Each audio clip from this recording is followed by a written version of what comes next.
Now again, Gills fans, welcome back to the latest episode of Gills in the Blood TV, and with it, the return of Match Day Review Show, the first one in a long time for reasons that you all know. I'm not going to go into it again because poor old Danny from the One Up Top Salford City podcast has heard it about 3 times this week already. We've seen each other on my preview show. We've seen each other on Gabe Sutton's EFL debate, and we're now going to talk this morning. I feel like we've seen him more than I've seen my own wife. Whether that's a good thing or a bad thing, I will let the viewers decide. And of course, the return of Match Day Review means the return of Rhys, who you've not seen for a long time because of me. So I do apologise. But the smile is returning. That is to do with football. It's also to do with the fact that the side effects of the tablets have started to subside and I feel a lot better. And Gills scored 3 goals in a home game in front of fans for the first time since December 2019 as they ran out 3-1 winners against Nilwood Salford City on Saturday afternoon to lift them back up to 8th place. It's something we're not used to, Rhys. Let's be honest. 3 goals in an afternoon. Could have been 4, could have been 5. There was chances conceded at the other end as well, which is going to happen when we play a certain way. But all in all, I thought a very good afternoon's work. I think it's interesting. I think the time since I moved out to Germany and the time from now, I think it was closer that we scored 3 goals to the time I moved them from Germany in 2017 to 2023 in front of a crowd. To put it says into all context. You need to know about Gills goal scoring problems, which probably makes Danny feel a lot worse. Before we get into the team news and the lineups, Danny, I've written down. I usually write just down a summary of what I thought the game was, and I've written down first 45 minutes pretty even. Salford lots of ball without really threatening until going behind. Second half, I thought Gills were much the better side and deserved the points. For me, I broke it down even a bit further. I put the first 22 minutes was kind of a period in itself. I thought we had you. I didn't see you doing anything for the first 22 minutes, and then you scored, and then it flipped, and then the second half was kind of momentum, etc., etc. But I actually think the first half was split for me. Yeah, we'll look at the timeline as we do normally, Rhys, in a sec, but we'll go back to 2 o'clock as we always do Saturday afternoon, and that's when team news invariably gets released by both clubs. And I think Gills made 3 changes from the defeat at Wrexham. Max Clark came in for the injured Scott Malone. George Lapsley returned for Jaden Clark, and there was a switch up top. Tom Nichols came into the 11. Macaulay Bond dropped to the bench. Maybe he was one of them that was struggling for fitness. Maybe it was Jaden Clark. We don't really know. Obviously, the only one that we do know completely was Scott Malone because he wasn't in the squad at all. So Gills lined up with Jake Turner in goal. It was a back 4 of Alexander, Masterson, Ogie and Clark. Ethan Coleman was tasked with protecting said back 4. It was then another quartet in front of Connor Mahoney, George Lapsley, Dom Jeffries and captain on the day, Johnny Williams. Tom Nichols was the lone front man. For Salford City, it was Alex Cairns, one of the best around for me at the level in goal. A back 3 of Vassell, Tilt and Garbett. In 4 in front, then McLennan, Mallon, Watt and John. And then it was Matt Smith up top, supported by Matty Lund and Ryan Watson in a fairly fluid 3-4-2-1, 3-4-1-2, 3-4-3, we'll call it for sakes of talking for now. And I'm sure Danny will break that down further through us as we go into the episode. Danny's already made a good point. First 20 minutes, I've written down, nothing really happened. It was both teams feeling each other out. Game seemed to be played in the middle third, Danny, or when it was in the final thirds, it was both teams keeping it in their own final thirds rather than being overly threatened by the opposition. Yeah, it was. Yeah, the end product, like I said, there wasn't very much in that period, but I was very pleasantly surprised by what I saw. I thought we were executing well, and for me, I actually think the game swung, and it was before you scored. You intercepted a pass that was making its way towards Elliot Watt, and it was the first time that I'd felt you'd actually disrupted our passing flow. Before then, I almost felt like we were playing against 10 combs. You know, no offense, you know what I mean? I know what you mean. Yeah. So, and after that, it was like you got 1 interception, you caught us on the back foot. You didn't score from that move, but it was like you thought, okay, let's kind of give it a bit of a go. And from that point, you scored within a minute or 2 after it, and the game basically flipped. We got an injury as well, so we had to change formation, which we can talk about later on. But that first 22, I think that interception was pivotal, to be honest, for me. Yeah, and it can be, and like you say, and your podcast is very much breaking down games and looking at the sort of the stuff behind the lines rather than the obvious stuff, which is great, and which is why we do these shows and get opposition fans on to get different perspectives. We've got Rhys that gets stuff that he can see better on his iFollow camera in Germany, and there's stuff that I can see better in the ground. So it gives three really good views of the proceedings. You talk about injuries. I think it was Luke Garbutt who was operating as a left-sided centre half who had to go off, but he was probably the one that had the first chance, Rhys, before having to go off injured. There was a really good ball. I think it might have been Stevie Mallon got him in, and he snuck in between Shea Alexander and Connor Masterson, I think. For all the world, it looked like he was going to get a shot off, but fair play to Masterson, was still alert and come across at breakneck speed. I think aided by the fact that the pitch was fairly wet, and managed to make a good block. And I thought we dealt with the corner fairly well. But that was the first sort of sight of goal that we'd seen, and that come in, like you say, about the 20th minute. Nothing had really happened up to that point, and then Garbutt had to come off. I think they brought on a more attack-minded player in Conor McElhenney, and I think it was Declan John that reverted and dropped in. Is that correct, Danny? Yeah, Declan. We switched it then to a back four, which I don't think we look as good with. And Declan John became the left back, and we went with, I think it would have been Theo, Vassell, and Curtis Tilt as our centre backs, and the right back would have been Conor McLennan. So yeah, we went to a back four then, which almost matched us up. And then out of almost nothing, Rhys, Gills took the lead. And to be fair, it was really good. And trying to do what Danny does and trying to sort of peel back the layers of the onion and look at reasons for reasons. I looked at the highlights this morning. I thought Connor Masterson plays a huge part in the goal without playing an obvious part in the goal, because he's very brave and he's doing what we've been trying to do for a few weeks. Dare I say it, back to when Neil Harris was maybe aware that he had to try and change the way that we were playing. Stepped out, created an overload in midfield, which then meant we got people wide. Did well to get over the halfway line, played it into Max Clark, who I thought had a shaky start but got better as the game went on.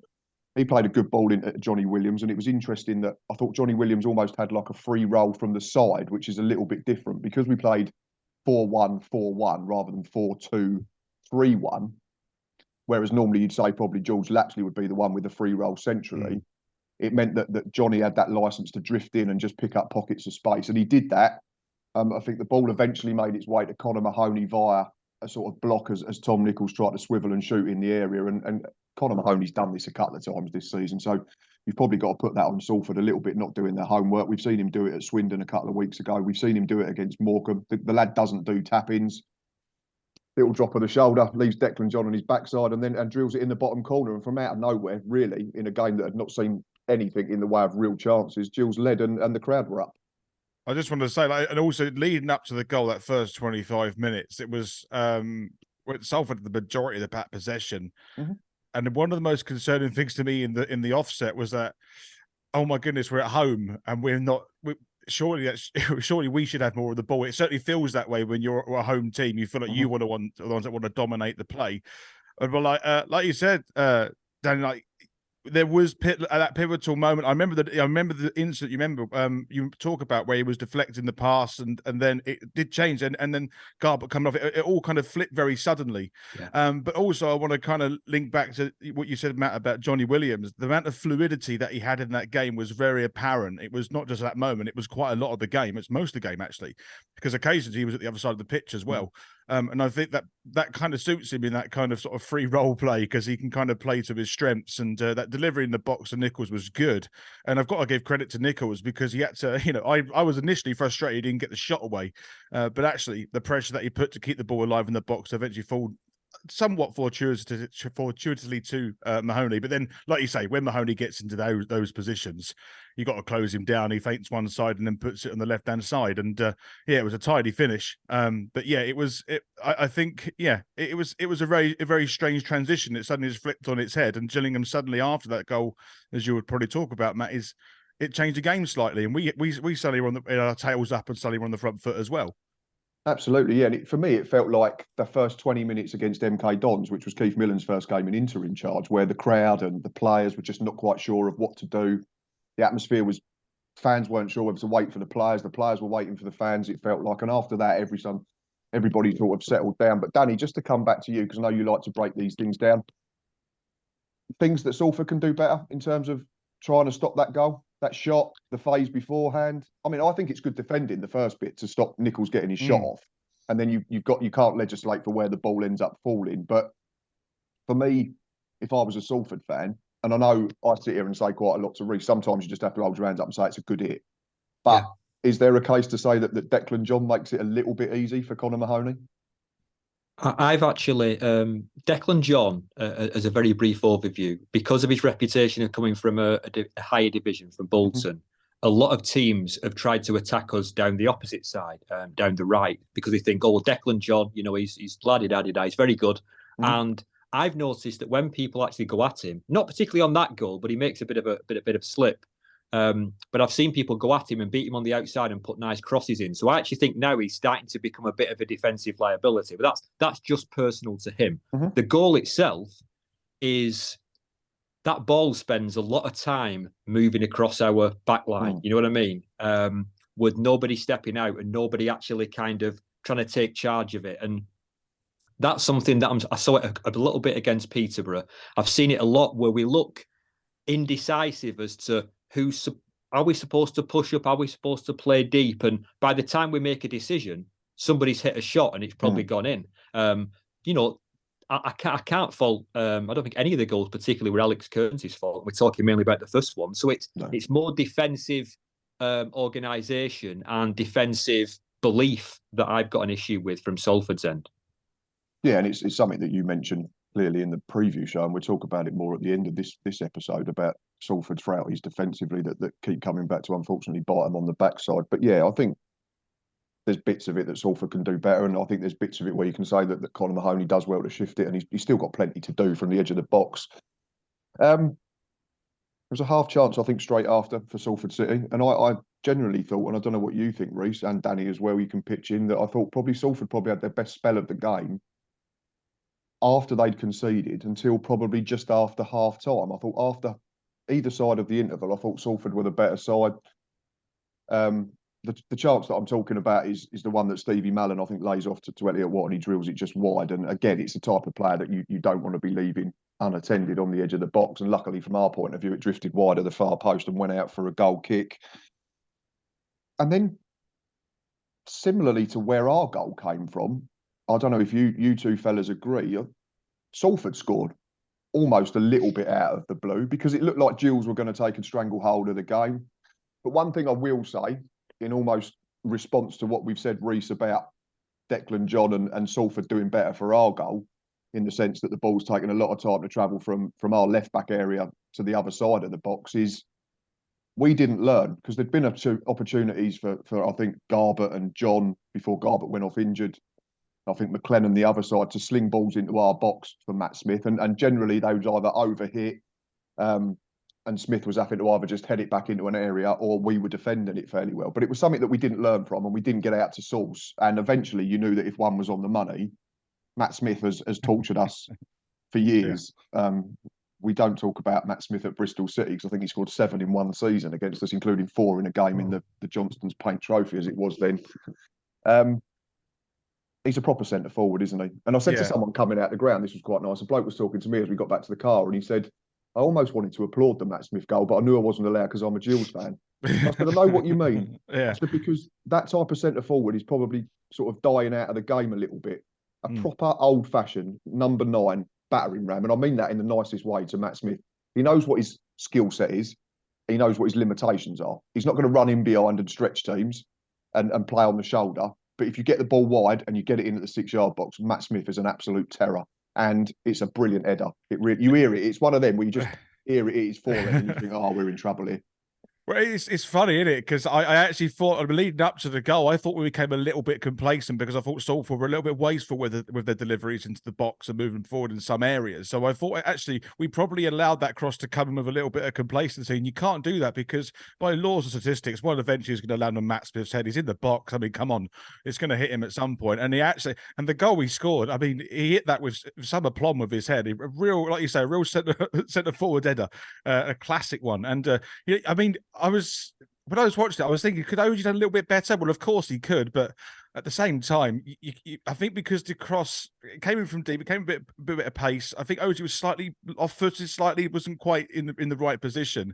And that's all that Matt Smith needs to be able to tower up and absolutely bury one in the back of the net. And I even think I don't know, you might have a better view, Matt, but I thought he absolutely directed it at Jake Turner, and it was hit so hard that I think, did he get a hand to it? Jake Turner got a bit of a hand to it, but I think it's one of them that if you if you're the keeper, you just think, I'm quite happy he's not broken my fingers. Yeah, absolutely. But yeah, it was for what it's worth. I thought it was well. Actually, I was just about to say it's one of the better headers I've seen all season. Actually, I think there's an even better one in that game. Yeah, and we're not talking about Tom Nichols' first chance, Tom, if you're watching. Yeah, and like we've said, Danny, I think that at that point, Salford again were probably thinking, right, we're on the front foot. The crowd are going to go a bit quiet again, and the crowd I thought were quiet generally first half. It was an odd atmosphere first period. I know Salford didn't bring great numbers, No, which is understandable. It's a long way to come. You're not in the best position at the moment. I'd imagine if you'd been in the top 7, there'd have been a lot more there. I get that entirely. But yeah, it was, again, the Gills fans were still waiting for something to happen. And I felt the players were still waiting for the Rainer to get up, and neither did. So it just felt a little bit flat. And at that point, I think, like we've already said, Salford, I think, sort of sensed a little bit of blood and thought they could go and maybe get the second. And then it would have been a real test of character, because we know this issue that Gills have when they go behind. just on that first goal, Matt, if I could. Go on, yeah, of course, yeah. Like I said, just jump in. Because what I saw from it is that it looked very much like a bit of a clip cross from Ryan Watson that looked like a bit of a hit and hope. It didn't look like he really set himself before he crossed it. So I can understand the defence not being able to react because they probably didn't read it. Matt Smith is always ready for something like that. And I'm just looking at the delivery. It wasn't our typical cross into the box, which is basically a fullback kind of penetrates down the wing, feeds it back to a midfielder, then it's swung in. I don't know if you saw that quite a lot. We do that an awful lot. But this one was more, we were out wide. He just kind of jinked inside a player, did Ryan Watson, and clipped it. So it was a slight surprise cross. But one last thing on Matt Smith is that lots of good attributes, as you said, a proper centre forward. But I was watching the Notts County game yesterday, and to compare Langstaff's pressing ability to Matt Smith, it's like, apples to oranges, that we can't press effectively as a team because of Matt Smith, because he just can't move well enough across the front line. So he has a lot of benefits, but he does actually affect the way we actually defend from the front. So, pros and cons, really. Yeah, that leads me on to a question that I'll put to you at the end of the show then, which is excellent. But yeah, it was, I think there was a couple of half chances for both sides as the game drifted towards the half-time whistle. There was another good ball from Max Clark, and I think it was George Lapsley in the centre half. It might have been Tilt that challenged for it together. At first, I thought Lapsley had got there and it was a goal kick, and I thought, should he do a bit better? But then the referee put his arm up and said corner. So, okay, fair enough. Good defending. And then this one, I wasn't sure whether in my notes to put this down as a half chance or chance for Matt Smith. I've gone with half chance because the ball comes in from the left again. I think what Ogie does better this time is he makes sure that if he can't win the ball, he actually jumps with Smith and doesn't let him get a run, which helps us. And I also think the ball's slightly behind Matt Smith, which means that he's having to try and arch his neck. Maybe we'll give him Tom Nichols' number second half. I jest. But the header, from our point of view, luckily Rhys drifts just wide of the post, and it's still 1-1 at the break. But it was a case of sitting here, and I said to Stocky at half time when we was doing the match day live, and I said, we've got to stop crosses coming into our box because, again, if you sling 5 in second half, Matt Smith will get on the end of one properly, and chances are he'll hit the target at worst. And I thought second half we did do that better, and we'll get on to that more. But yeah, I thought there was a couple of half chances for each side, and we just had to learn fairly quickly. I actually think that chance you're alluding to at the end of the first half, from my view, it looked a lot closer actually, and I was a bit concerned that when that ball came in, it just spun to the right hand side of the post. I thought, it's one of those things that I think if we continue had a little bit more bad luck, if that goes in the back of that just before half time, I can't see us pulling out of this game 3-2 winners. And I think it's exactly the same at the start of the second half, because Salford had a chance in the first 60 seconds again. And it was just either side of the halftime whistle, as it were. There were two, you could argue, half chances, but I think they're like 3/4 chances. So yeah, I was sort of in between. I wasn't sure what to say. The second one, I know which one you're talking about, which was McElhenney, and we'll ask Danny on that one. What did you think? A proper chance or a half chance? I said half chance because the angle I thought was fairly tight, and he's got no option because, like you say, Smith's not going to be able to keep up with him to get far post. Yeah. So then it almost makes McElhenney's mind up that he's got to try and hit that far post where the angle's very tight, and he drags it quite a way wide, I think. He did. I'd say it was. I'd say it was half because it was quite a severe angle, and the connection was. It felt like a bit of a dribbler. I know it kind of got quite close to the actual far post or whichever post was opposite to him, but it wasn't the best connection. It kind of rolled a bit towards where it was supposed to go, and I'd actually forgotten about that chance, to be honest. But yeah, it was. I suppose in terms of goal mouth action, it was. It does register for sure. Yeah. And then Gills got back on the front foot, and I've had a little laugh with Tom Nichols on Instagram about this because I used the clip, because I was lucky enough to get the clip of the second goal while we was recording yesterday. But he has an easier chance before then, Rhys. I think, again, it's Max Clark, who I thought struggled at times defensively. I think a couple of times he didn't know whether to get tight or drop off. And then again, he sort of did in between and kept getting turned and allowing, I think it was the right wing back first half, and then, you know, when they changed the formation, probably the right-sided midfielder to get in behind. But I thought his delivery, as the game went on, got better and better. And I think he takes the ball off Johnny Williams and puts a good ball into a decent area. I'd say similar to like Danny alluded to with the Matt Smith goal. I think it's one of them you clip into an area rather than trying to actually hit someone specifically. Conor Mahoney's clever because he knows he's having to backtrack, so he can't hit it at goal. He's just got to head it back into the 6-yard box. Tom Nichols has to do better, doesn't he? He's in between the centre halves who have switched off, and he's 7 yards out, and he somehow manages to put it over the bar, which was probably harder than hitting the target. And again, as a Gills fan at that point, we're thinking, oh, there's another chance that's come and gone. Is it going to be another one of them days? Exactly. That's exactly how I felt when that happened. I thought, here we go. We've done everything right here. We've dotted all of the I's. We just haven't crossed the last T, and that was kind of how that felt when Nichols had it over the bar. And I thought, well, here we go. And is that going to build confidence, or are we going to build on this, or are we going to go back into our shell and invite more pressure from Salford? Luckily, it was the former. But yeah, it was Nichols. I think should be doing a lot better, and considering he's starting the game as well, I wanted him to do well. I wanted hopefully to perform as a result of getting on the team sheet. But yeah, it's a chance like that. You kind of think, oh, you know, is he out of practice? Has he not had a, you know, is he a bit alien in this position at the moment? Is reaction speed a little bit slow? Is he not intuitive? But I think in that situation, yeah, it was probably harder to miss than it was to at least put it on target. And it felt a little bit like, yeah, as you say, I was a bit worried about that, wondering if it's going to not be our day again.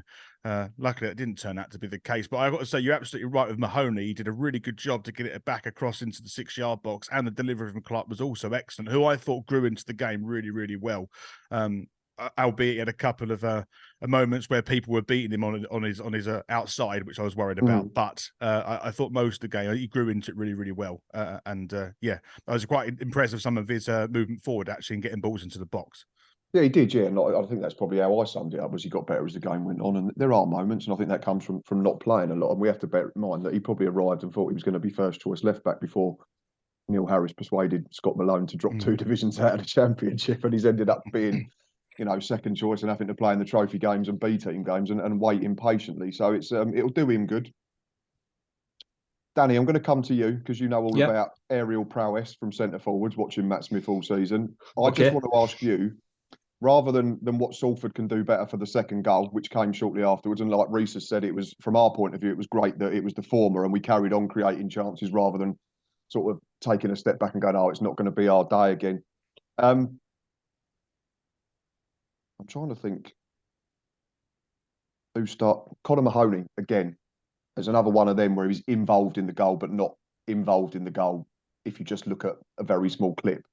It's a brilliant switch from right to left if you watch the highlights to give the ball to Johnny Williams, who'd gone and started hugging that touchline second half. We've not seen enough of Johnny Williams doing this, have we, Rhys? No. Good feet, feints to go one way, feints to go the other, clips a ball into the box. From there, Danny, I think if you're a Salford fan and you've got Theo Vassell and Curtis Tilt as centre halves, big lumps, good in the air generally. Yeah. Coming up against a centre forward who's 5'9", who's just missed that chance about 3 minutes before, you're probably thinking, right, we're okay here. Yeah, in principle, yeah. Paused the highlights this morning. Tom Nichols is having to dive towards the edge of the box to make contact with that and arch his neck. Just how good is that header from Tom Nichols to get enough contact on it to get it into that far corner? And does that mean that again, there's an element of surprise for the centre halves and maybe Alex Cairns as well. Potentially, yeah, because I don't think you can underestimate. I was making some notes this morning about the idea of being set defensively, you know, because there's goals that you concede when you're on the break and then, you know, the opposition are outnumbering you, or there's goals like this where your defence is technically set, but as you said, more importantly, are they ready? Are they actually ready to spring? Are they ready? Have they got body on body contact? Are they in the right position? And it's one thing that going a bit more general than that individual goal, I'm noticing multiple times in games this season, and there was only about 3 or 4 instances all last season where our centre halves are completely in the wrong position for aerial battles. And the only difference I can think of is that we didn't have Curtis Tilt last year. They're not all his mistakes, but there are misunderstanding issues when we're going up for headers, who's going for it, etc. And I think defensively now we are being targeted a lot. Wrexham hit 40-odd crosses against us in the game where they came back against us. So I think it's an area of weakness. And the fact that it was a smaller player who actually was able to, you know, outmaneuver us doesn't surprise me, I'm afraid. Interesting. But again, Rhys, from our point of view, you've got to give huge credit to Tom Nichols because it's after that chance that's just come and gone that he knows he should hit the target at worst. So then have the belief to even take that header on is testament to his character. And I was really pleased for him, like you said, because it's been a stop-start season for Tom and he's had to play second fiddle to Macaulay Bonne. And I said in the ground yesterday before the game, I think he's missing his mate Ollie Hawkins because we know how good they were as a pair last season from January to April, and we've not seen Ollie yet. So yeah, really pleased for Tom, up and running in the league for the season, and 2 quickly became 3, which is something that I said 3, Gills fans. Please don't adjust your sets or turn YouTube off because this did actually happen. Sorry to rub it in again, Danny, but this is something that's rarer than rocking horse stuff for Gills fans in recent seasons. 2 quickly became 3, and I thought Dom Jeffrey's done really well for this one, Rhys, because if you play the game back a phase, it's Dom Jeffries that's involved in the initial move. I think we have it on the left-hand side again. Johnny Williams has peeled really wide to pull the right back out of position or to create space. Max Clark then gets on the overlap.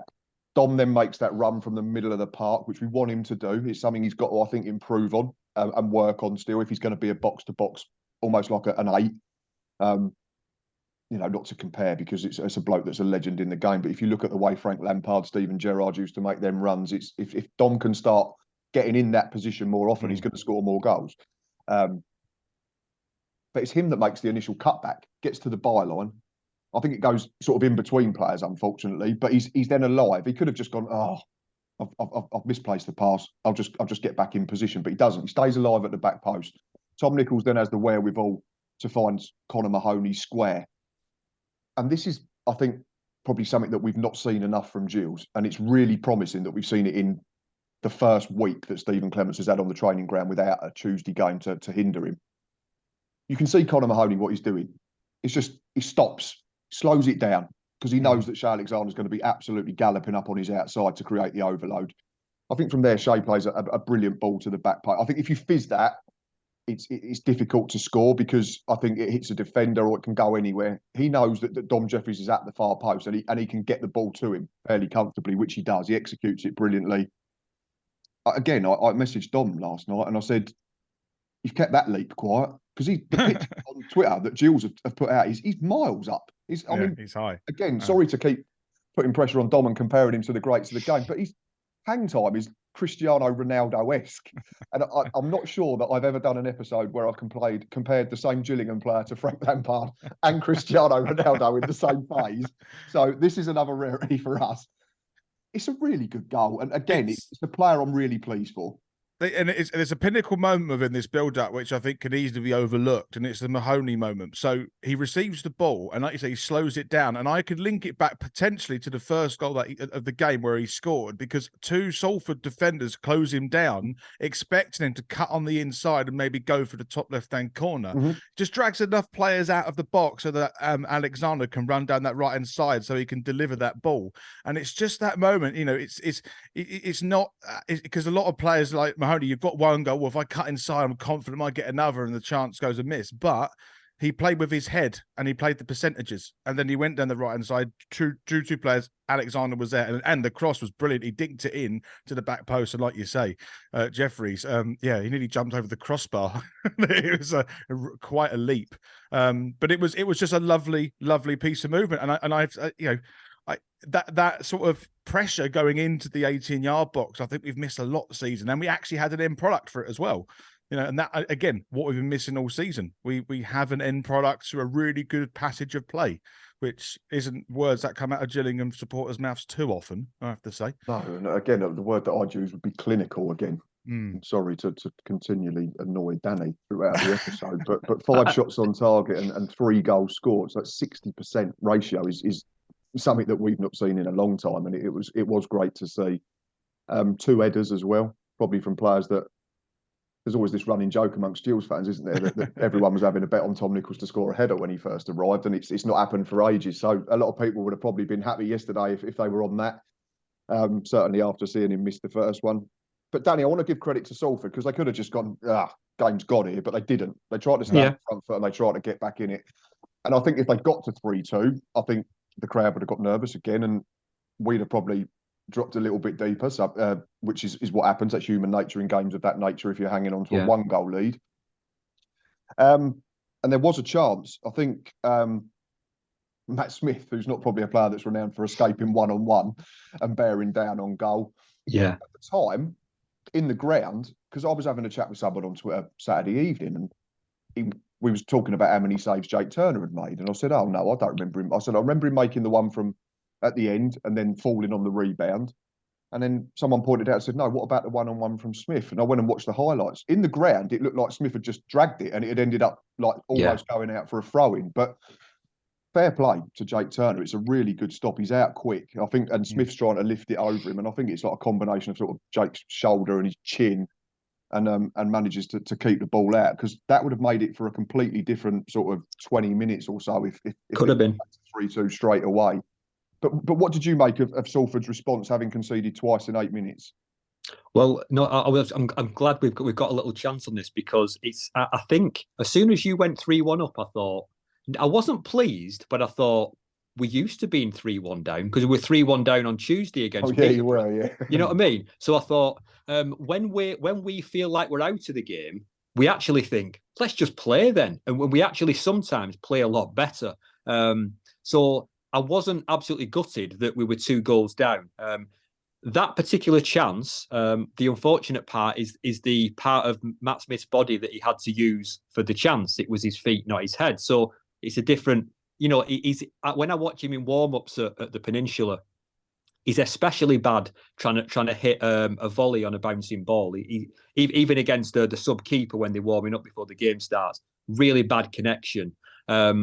It wasn't a terrible shot. It was okay. It didn't go in, but I didn't have a great deal of confidence that when the ball hits his feet, you don't expect top corner kind of top bins type finishes. So it was.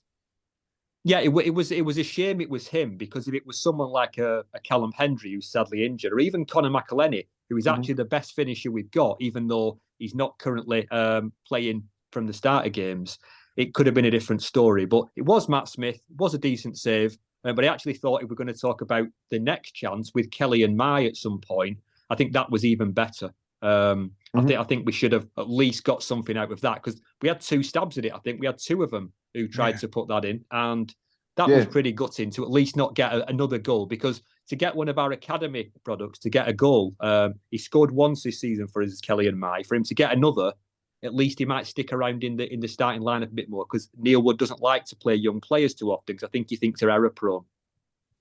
That was Matt Smith coming to the fore again, though, wasn't it? Because I think I think Salford had started to go slightly more direct because time's running out, and that's naturally what happens. And he wins the initial flick on, doesn't he? I think, and then there's a little sort of clip round the corner that gets McElhenney in. Yeah, unfortunately, the rebound is probably eyes have lit up, and he's taken his eye off it, because it's a horrendous attempt at a one-on-one. Oh yeah, keeper off balance, unfortunately. But yeah, it said to us, Rhys, that Salford weren't out of the game, and I think there'd been a couple of substitutions from us before then. We'd had Connor Mahoney had gone off for Jaden Clark. I think Johnny Williams and Tom Nichols had gone off. We got Timmy Dieng. Ashley Naderson returning back on. Chances for us though, just before then, and again, Max Clark delivery was very good from a corner. Timmy Dieng must have ran over a cat in the week, because the first header, it's the combination. I think I'm going to give Cairn some credit here. I think he get a bit of glove on it. So it's a combination of Alex Cairn's fingertips and the crossbar.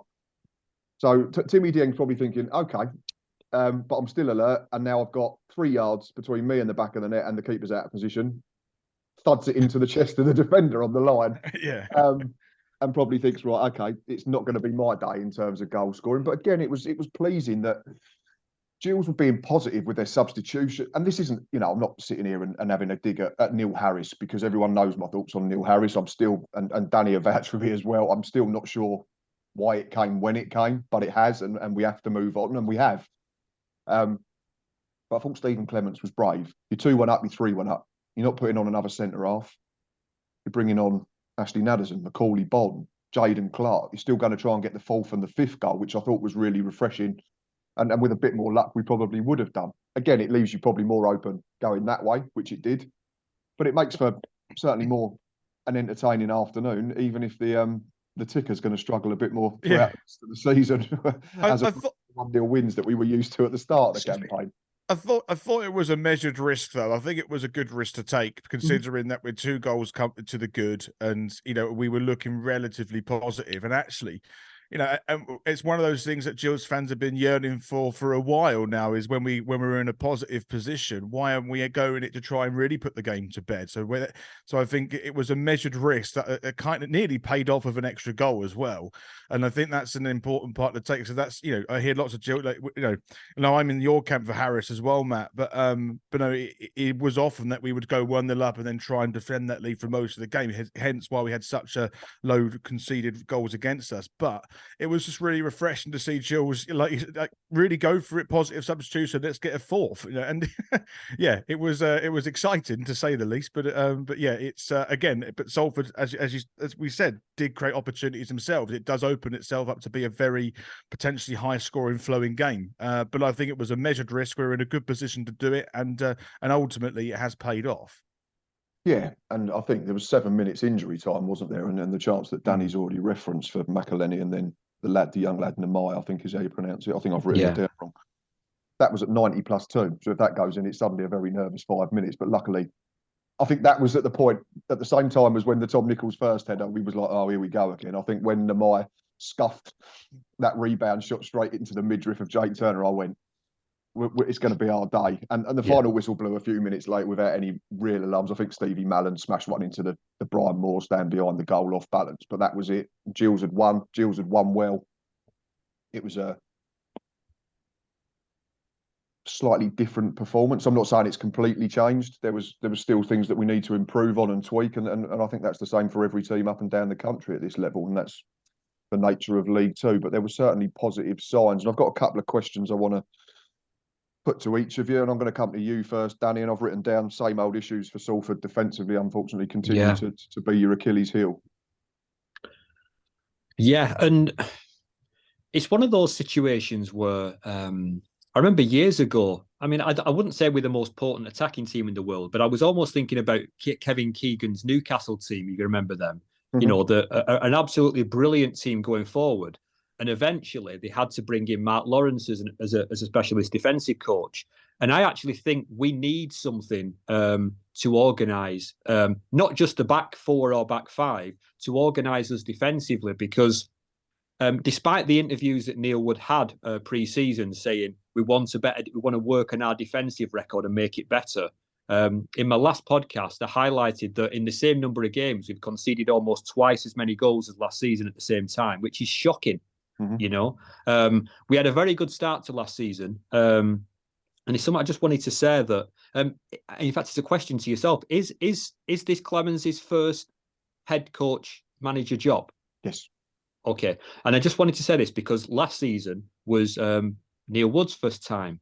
And what I want to encourage you to do as a team is to ride that spell where the rest of the team, the rest of the league are looking around and thinking, trying to work him out. Because when a manager's not got a previous record of a style and a way of playing, then it's very difficult for other teams to actually counter that for about a month and a half. That's a good point, because they don't know, they've got nothing to work off, have they?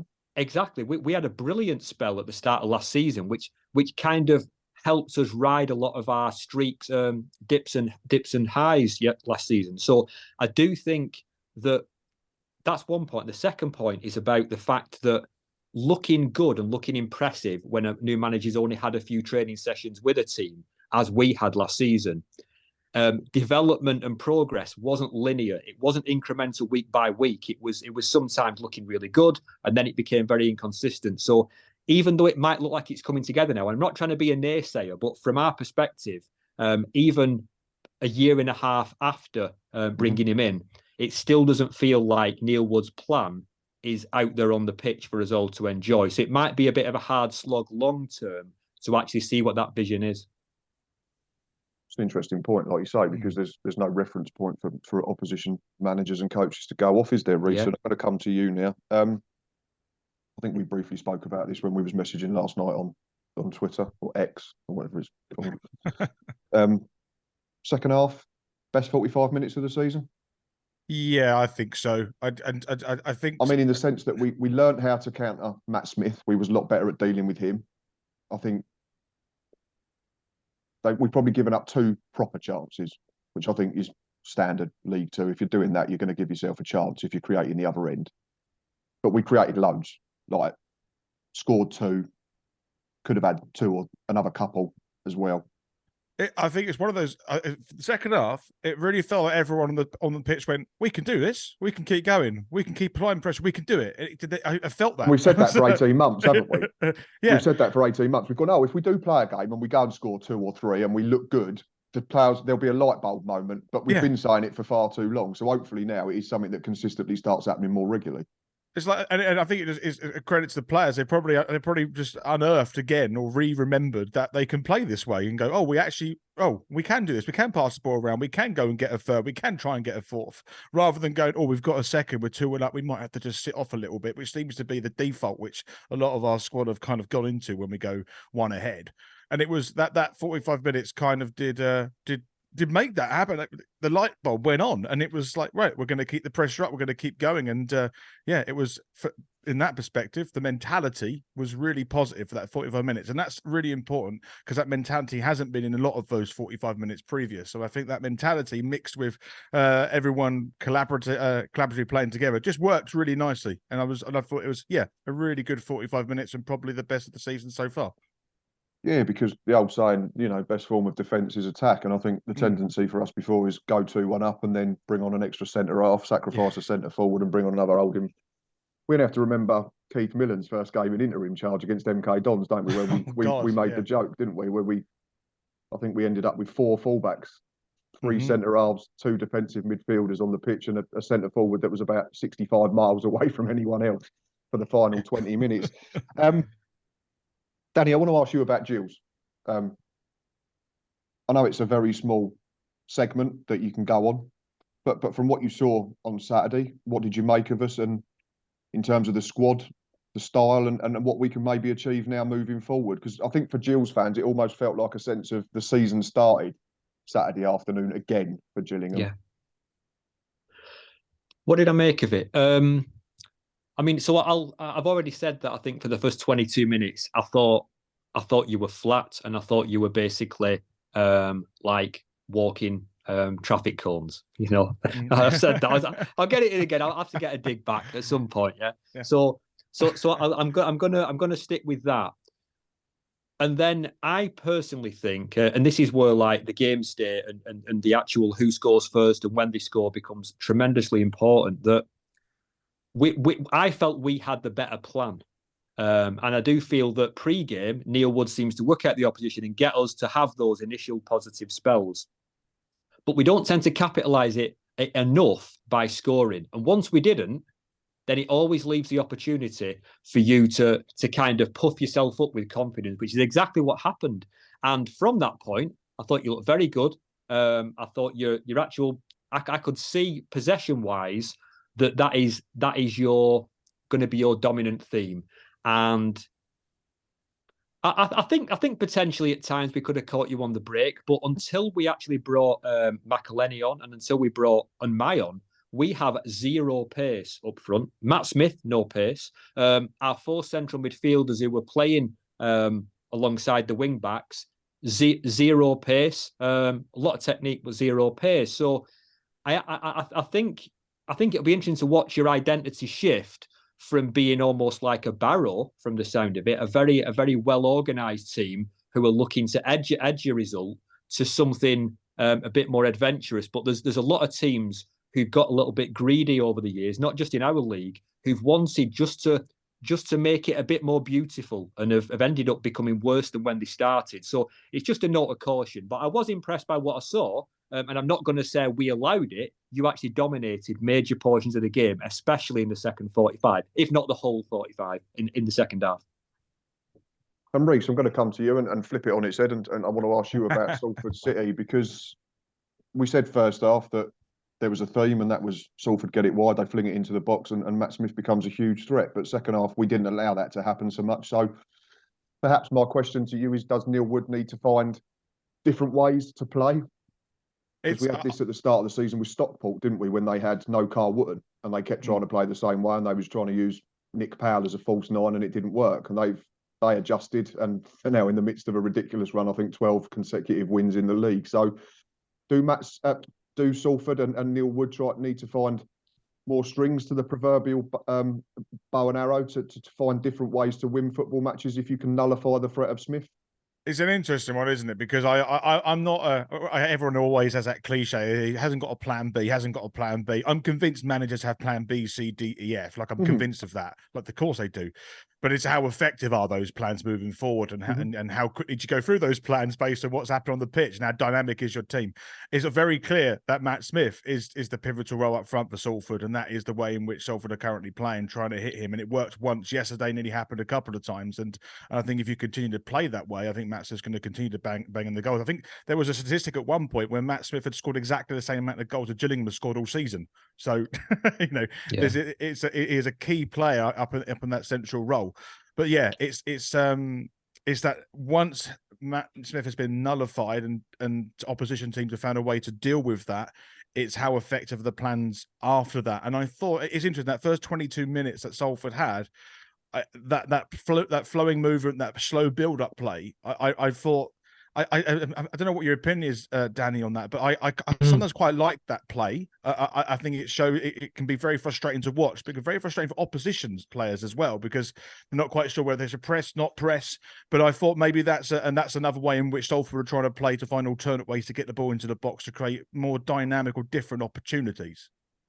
Well, for me, from my perspective, for the last 2 seasons under Neil Wood, Matt Smith is actually our plan B. I know for this season, his scoring record would suggest he's absolutely our talisman, and we all love him. And that there's nothing like Matt Smith. But if we had Callum Hendry fit, who is more of he's almost like a Mark Hughes link-up striker, really, in the classic sense. We play differently.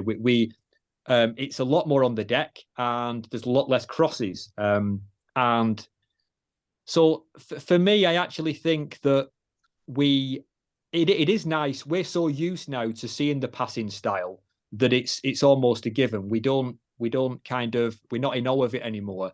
And I just feel that it looks good for a period in a game, but we're starting to see, normally before the end of the first half has finished, the opposition end up either figuring it out, or especially at halftime, adjusting. And then when it comes to the second half, we've then not got a plan B to that, to be able to counter their adjustments. So I do agree, in essence, people all the way down to Northwest Counties League have probably got plan E and F. I totally understand that. Of course they do. They've probably all got video analysts at that and all the heart rate monitors. I'm sure they do. But I do feel that because we've got a relatively small squad, or actually a very, very small squad, we've got injuries in areas that are so important, like striker, that we're having to play, because as you said, we're actually playing a possession-based style with a target man. That's a contradiction. I don't think I've not heard either of you say that we played ugly yesterday, because we tend not to play an ugly style. Yes, we can be predictable and get the ball wide and hit crosses in. But our progress and back to front is quite attractive.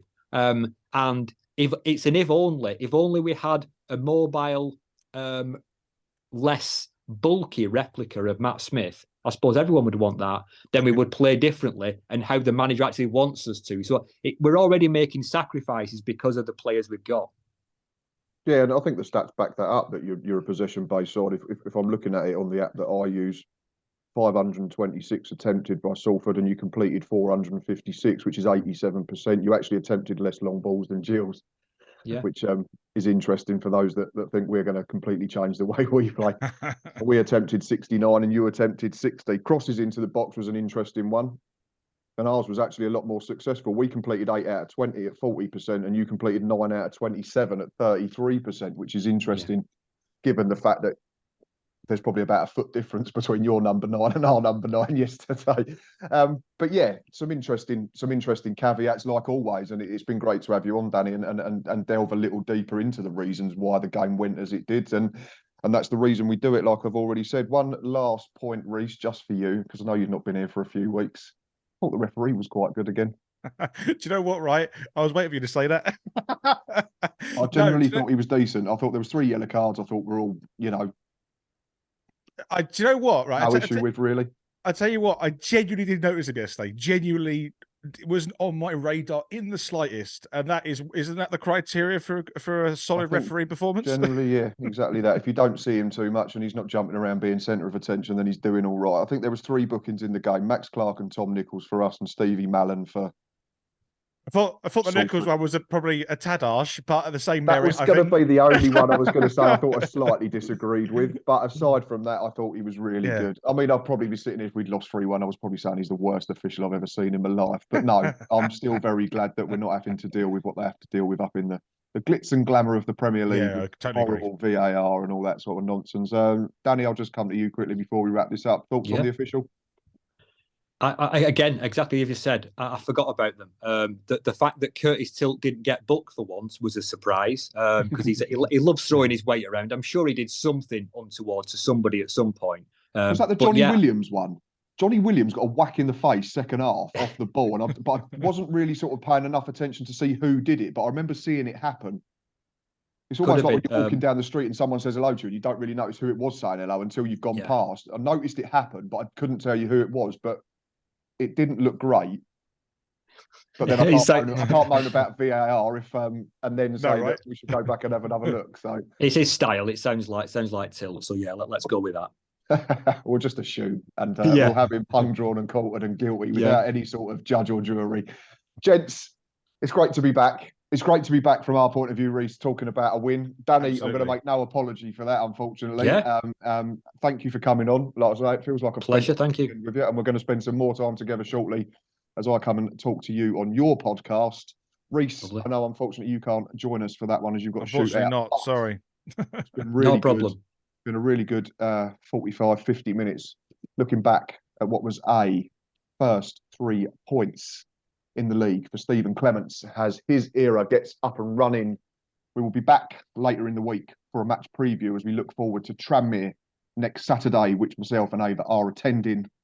It's a very early start for that one. That's, I think, 5:30 get up, 6:15 on the coach all the way up to the Wirral. So yeah, be a match preview Wednesday, and then of course there will be a match day live next week. But until then, I hope your weekend's been good. We will see you soon, and up the Gills.